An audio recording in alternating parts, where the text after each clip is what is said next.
Welcome everybody, this is the Virtual Boy, also known as codename VR32 console, released by Gunpei Yokoi back in 1995. This was Nintendo's biggest failure of all of them because they were trying to bridge the gap between this and releasing a new console for the N64, obviously back in the day. My experience so far has been not too bad. It's basically like a plastic mold that has no electric in it, obviously, because that'll be really expensive. That would cost like £400. So basically it costs £66.99. You have to be on Switch Online member to basically buy this. It's basically also stereoscopic 3D. You can also play with Nintendo Labo as well without this. You can take the lens off. I'll show you how to do that. But it's very easy.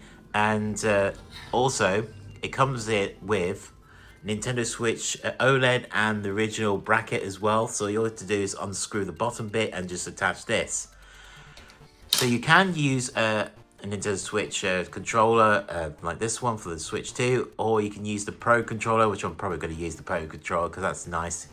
And basically, here it is, console, and you just slot it in. Here's an example of how I mentioned in the beginning bit. You can take this off by just lifting this. It's a bit tricky, but yeah, you got to pull it down like that. And you can take this off, and you can use the VR goggle games as well for the Switch games titles through there as well. So it's very cool. I like this, and it's very nice. It's got big eyes as well. So now you want to know how it's here's the brains of the operation. There you go. Just open this up, put your Switch 2 or basically original Switch in like so, boom, and then close it off. And there you go. You got your Virtual Boy game machine. Very cool indeed. And I want to mention something as well. I experienced some issues with this app this morning. One is you can't capture gameplay footage with this. I don't know, it got 9 gig of RAM, it can't capture footage. That is really bizarre. But I suppose, you know, if it's stereoscopic 3D, it might be hard to capture footage for it. And I will show you guys what happens when you try to play it without this peripheral here. Launching the Virtual Boy app, this is what happens.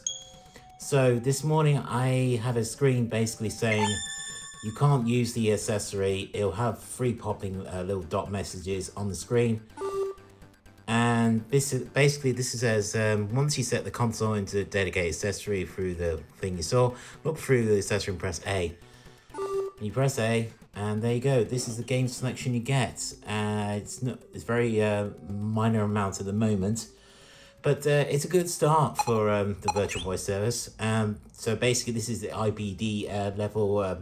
It changes from left image to right image of your choosing, to change the view distance of your eyesights.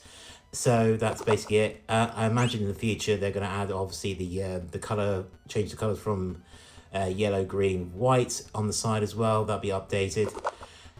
So this is the collection you get, and Tetris,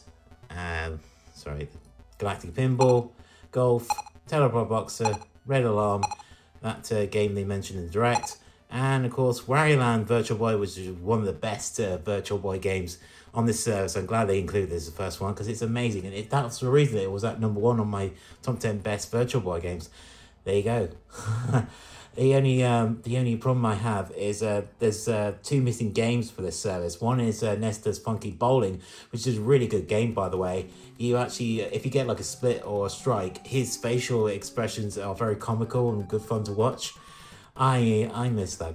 You know, I'm probably gonna have to play it on another means through legal emulation. Thanks, Nintendo. Yes, and also Waterworld is missing as well. That's basically a remake of Defender, as AVGN puts it.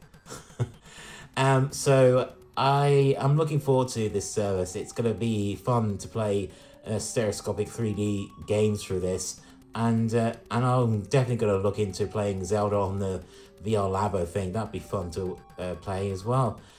The strange thing about the stand, guys, I have to mention is I had to duck down like a duck as well to view the game. So I used the box that came with the NSO to stand it up to my eye level, which is really bizarre. I wish Nintendo could have made like a little extendable stand for the individual heights levels. or you're gonna have to get a very low chair and just make sure you squat down in the right eye view level, which is really weird. And also, I want to mention a rant as well. Nintendo, I don't mean to be funny, but did you know that RetroArch and these emulators had that feature? You could play Virtual Boy games 2D, no problem, but you got two eyeball view screens, which looks weird. That would have made a huge difference, and you could play on the TV mode, but you can't with this. This is the problem with this app.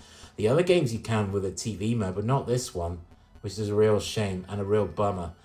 Hey ho, I suppose that's the way the cookie crumbles. And guys, tell me what you like about the Virtual Boy. And yeah, we're celebrating the failure of this console. I know, such a long time in 2026. So as the saying goes, guys, thanks for watching. And remember to keep on playing those awesome games for me, guys. And I'll see you next time on the next video. Take care, guys.